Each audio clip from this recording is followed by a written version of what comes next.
warahmatullahi wabarakatuh. Pada hari ini saya akan melaksanakan supervisi pembelajaran di kelas. Namun sebelumnya saya akan melaksanakan supervisi perencanaan untuk menyerahkan administrasi dan materi pembelajaran kepada Bapak Kepala Sekolah. Terima kasih. Wassalamualaikum warahmatullahi wabarakatuh.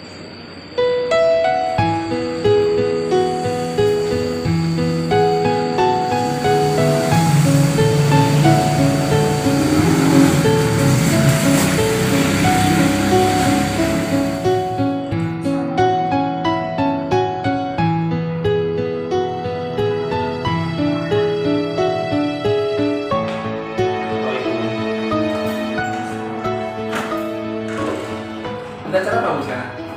Supervisi perencanaan. Oh, supervisi perencanaan. Ibu hari ini bagian kebetulan supervisi pelaksanaan kelas. Ya. Oke, sih. Oke, Bu. Kumaha damang, Bu?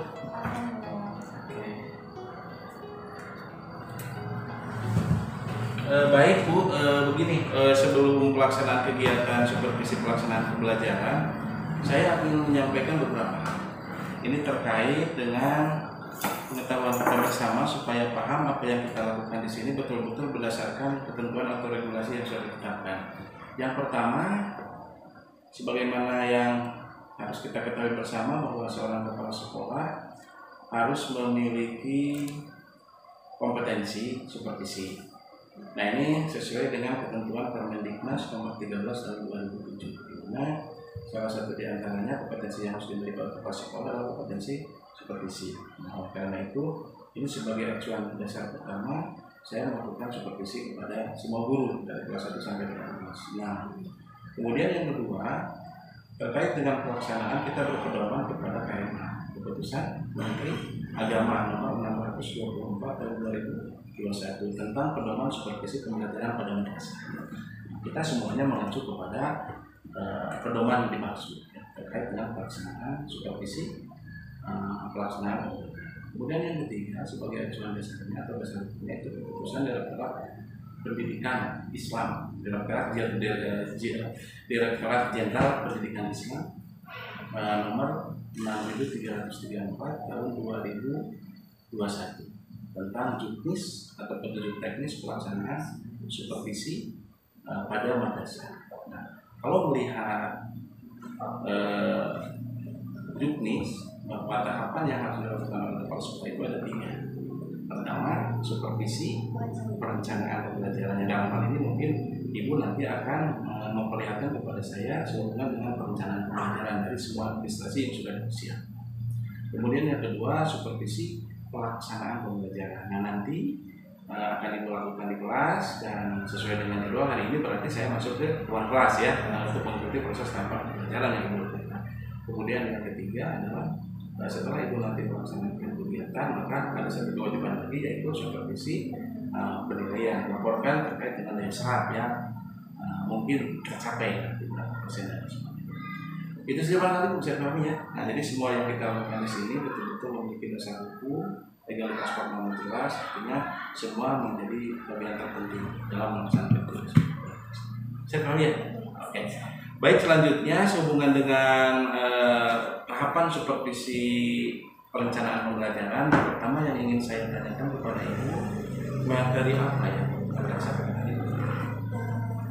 Materi hari ini yang akan saya sampaikan itu tentang akan tematik ya Pak, mengenai tema 4, subtema 3 tentang hidup bersih dan sehat di tempat permainan. Ada 2 mata pelajaran, yaitu matematika dan bahasa Indonesia. Matematika dan Indonesia. Oke. Yang kedua, sehubungan dengan materi yang barusan Ibu sebutkan, metode apa yang digunakan untuk penyampaian kepada anak? Untuk materinya memakai metode ceramah tadi, kemudian mengajak anak aktif, itu bagian hal terpenting supaya kegiatan proses pembelajaran tidak hambar. Artinya anak diajak untuk aktif untuk proses pembelajaran. Bagus. Kemudian media pembelajaran apa yang digunakan? saya menggunakan PowerPoint yang pertama ya. Oh, sudah dibuat PowerPoint? Sudah. Sudah pasti kalau ada PowerPoint ada informasi. Oke. Ada alat-alat pendukung PowerPoint. Terus ada untuk gamesnya saya membuat teka-teki silang yang ditempelkan pada karton yang udah ditempel di kelas di papan tulisnya. Iya. Berarti saya nanti bisa melihat secara langsung ya kaitan dengan media pembelajaran yang sudah Ibu siapkan. Jadi PowerPoint sebagai media pembelajaran untuk mendukung penyampaian materi kepada anak, kemudian itu bisa, saya percaya biar pasti lebih aman, sehingga anak-anak lebih bisa fokus perhatian terhadap materi yang diberikan. Kemudian yang kedua, alat perada pendidikannya itu berupa teka-teki silang yang dipasangkan dengan apa? Untuk matematika saya membuat miniatur dari bangun ruang. Miniaturnya terbuat dari karton yang saya biar nggak perceceran disimpan di styrofoam. Iya. Jadi anak-anak langsung melihat langsung. Dia bisa melihat secara konkret ya yang pakai media yang dipakai dalam miniaturnya. Oke, bagus ya. Mudah-mudahan nanti bisa betul-betul tersampaikan ya. Alat peraga yang sudah bisa dibuat. Kemudian yang ketiga, Bu, tahapan kegiatan KBM yang akan dilakukan nanti bagaimana? Tahapan kegiatannya ada 3 tahapan. Yang pertama pendahuluan, yang kedua inti, yang ketiga ada penutup. Ya, dalam pendahuluan yang pastinya ada 7 tahapan. Ya. Yang pertama salam, yang dari salam itu bukan hanya salam tapi ada menanyakan kabar, menanyakan selamat pagi ya gitu ya Pak. Yang kedua baru ke doa. Yang ketiga menanyakan kehadiran. Yang keempat ada menanyakan untuk memberikan motivasi. Yang kelima menyampaikan persepsi. Terus setelah persepsi tujuan dari materi yang akan dicapai ya, tujuan materi yang akan disampaikan ya. Oke, jadi ada hal yang paling penting yang saya sampaikan kepada tiap guru dalam kaitan pendahuluan gitu ya. Jadi tolong lebih dimaksimalkan dalam hal penyampaian tujuan. Jadi betapa pentingnya materi yang akan Ibu ajarkan kepada anak itu di dalam tujuan, sehingga anak nanti supaya lebih fokus gitu ya. Kemudian di kegiatan inti mungkin yang kedua ya, kegiatan inti, berarti metode dan sebagainya nanti di kegiatan. Dalam kegiatan inti kan ada 2 mata pelajaran Pak. Saya menyampaikan untuk pertama bahasa Indonesia dulu, yang kedua baru matematika. Oke. Terus di kegiatan penutup Pak? Kegiatan penutup ada kesimpulan dan saya melakukan evaluasinya itu di kegiatan penutup. Nah, jadi kegiatan evaluasi di penutup ya? Berupa soal apa pertanyaan lisan gimana? Berupa soal, ada esai dan APG. Bagus.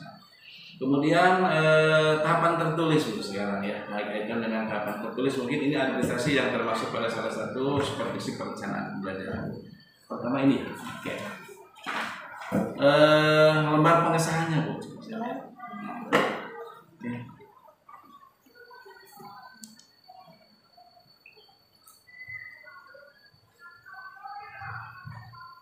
Ya bagus, karena ini bentuk legalitas formal tambahannya nanti ditandatangani oleh Pak Pengawas ya. Kemudian yang kedua silabus pembelajaran.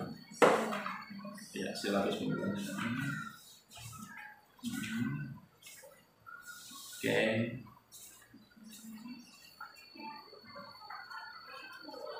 Ya. Baik.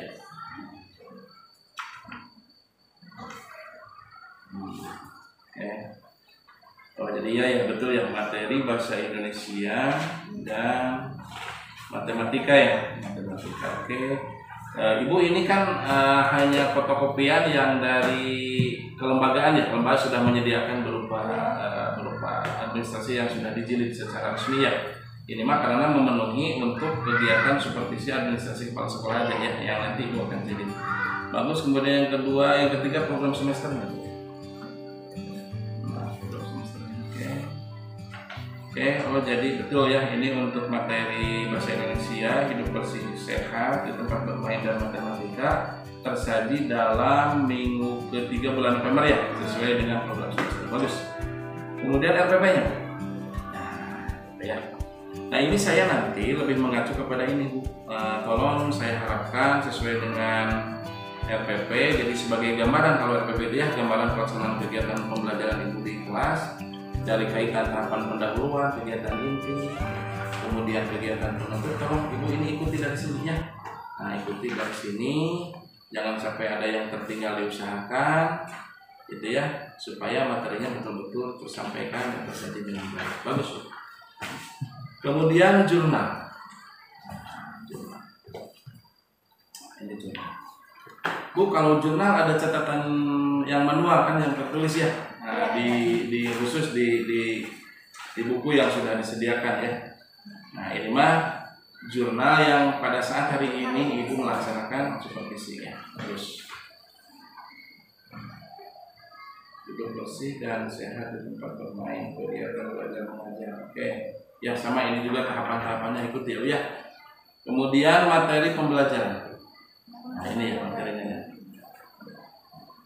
Bukunya sudah disediakan di kelas. Anak-anaknya sudah siap ya memegang buku masing-masing. Nah, ini untuk nanti sebagai kelengkapan administrasi di supervisi kepala sekolah aja yang untuk dijilid. Kemudian karena tadi untuk pengukuran daya serap materi adalah dengan soal, gitu. Ada soalnya. Soalnya ada berapa? Kisi-kisinya mana tuh? Lihat saya kisi dulu. Berapa soal Bu? Ada 10 soal. 10 soal. Semuanya pilihan ganda atau ada isian? Ada isiannya. Ada isian. Oke. Oh, berarti pilihan ganda 5, isiannya 5 ya Bu ya? Oke, bagus. Soalnya mana? Ini soalnya.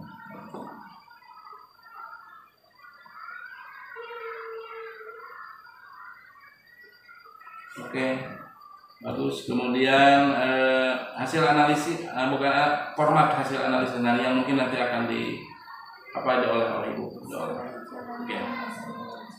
Oke. Ini adalah format yang mungkin nanti Ibu untuk mengolah nilai setelah melaksanakan proses tambahannya, proses pembelajaran. Baik Bu, kalau secara umum ini sudah memenuhi persyaratan dan kelayakan untuk Ibu melaksanakan proses pembelajaran di kelas. Saya doakan mudah-mudahan lancar apapun yang sudah direncanakan oleh Ibu di kantor ataupun persiapan berdiskusi dengan rekan-rekan guru yang lainnya dalam hal pemberian materi pembelajaran, mudah-mudahan tersampaikan dengan maksimalnya.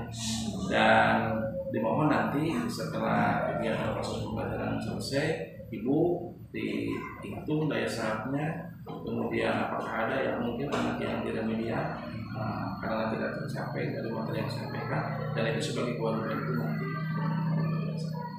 Ya, masih ada pertanyaan? Nah, cukup ya, oke. Dan mohon nanti buku supervisinya disimpan di meja saya saja pada saat ketika saya masuk, supaya nanti berbagai masukan-masukan yang mungkin pasti ada untuk Ibu saya catat di sana. Ya. Terima kasih Bu, selamat melaksanakan tugas kegiatan KBM. Sekali lagi mudah-mudahan lancar dan materinya tersampaikan. Nah, untuk ini disimpan di sini aja, karena acuan saya nanti pada saat kita saya bisa membawa. Oke, terima kasih. Ya, sama-sama. Wassalamualaikum.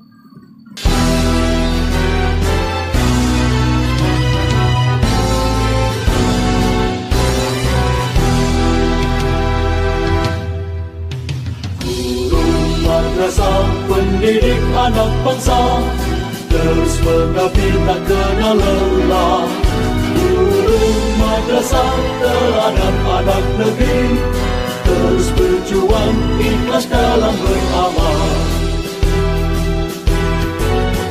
Engkaulah sang pencerah hati, engkaulah penerus risalah, penuntun akhlak mulia, teguhkan iman dan Islam.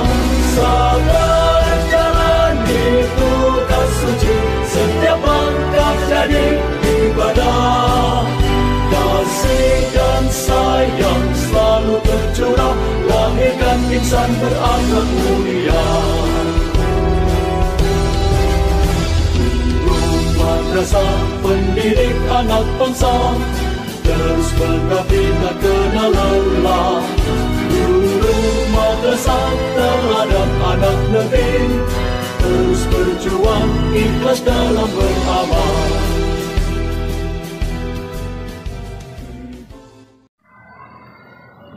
Assalamualaikum.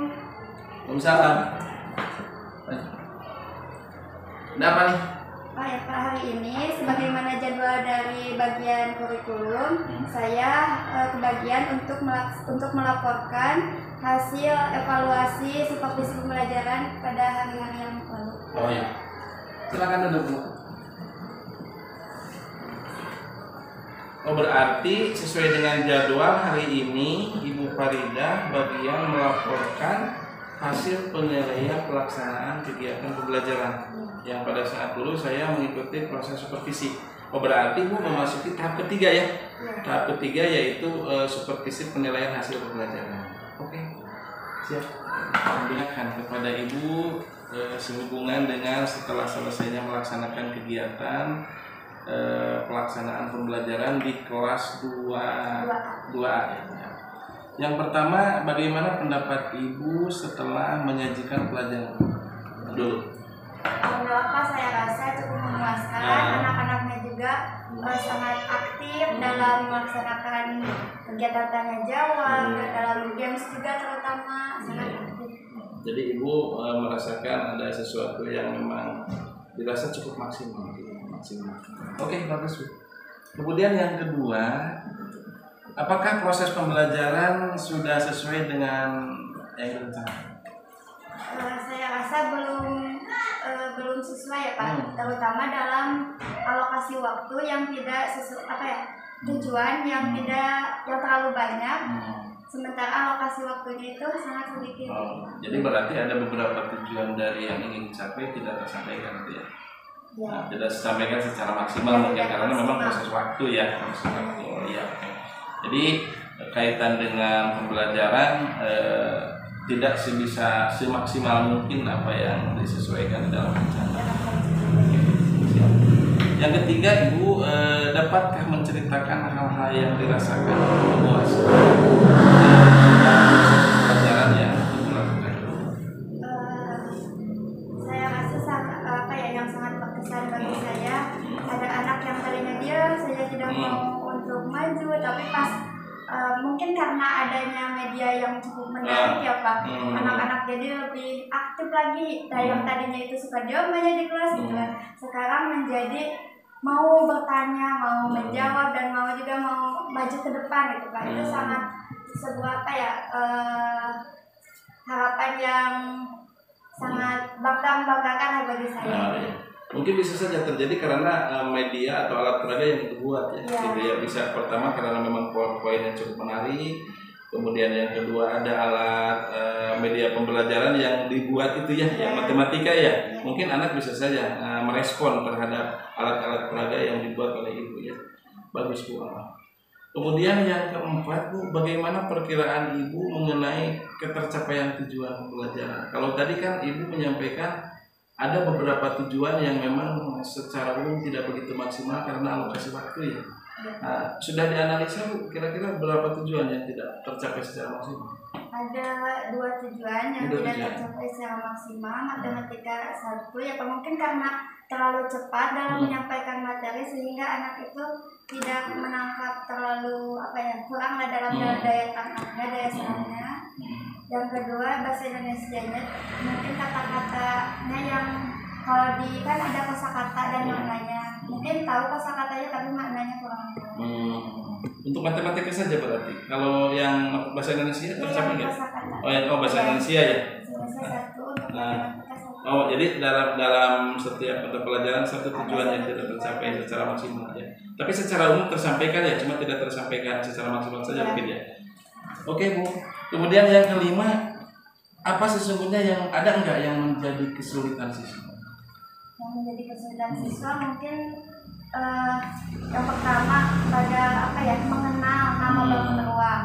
Kan ada terlalu banyak nama bangun ruang, jadi anak hanya mengenal 2 yang langsung itu ada balok dan kubus, sementara bangun ruang yang lainnya itu tidak jadi lupa lagi gitu. Iya. Tetapi di waktu lain tersampaikan nggak itu untuk lebih memaksimalkan? Iya. Udah. Oke. Kemudian kira-kira bisa diprediksi nggak yang anak-anak menemui kesulitan dalam materi itu dari sekian jumlah siswa di berapa orang? Ya, saya sudah melihat hasil evaluasinya dan ternyata alhamdulillah 90% kayak lulus ya Pak. Oh, jadi terserap ya lulus, data. Dan yang 10%-nya lagi yaitu 2 orang siswa yang nilainya itu di bawah KKM, tapi itu juga tidak terlalu anjlok. Oh iya, berarti 2 orang saja ya yang memang dianggap memenuhi kesulitan ya. Oke, itu di siswa. Adakah di ibu kesulitan pada saat ketika menyampaikan materi? Yang saya rasakan itu kan ada anak yang gimana ya bahasanya itu hiperaktif ya Pak.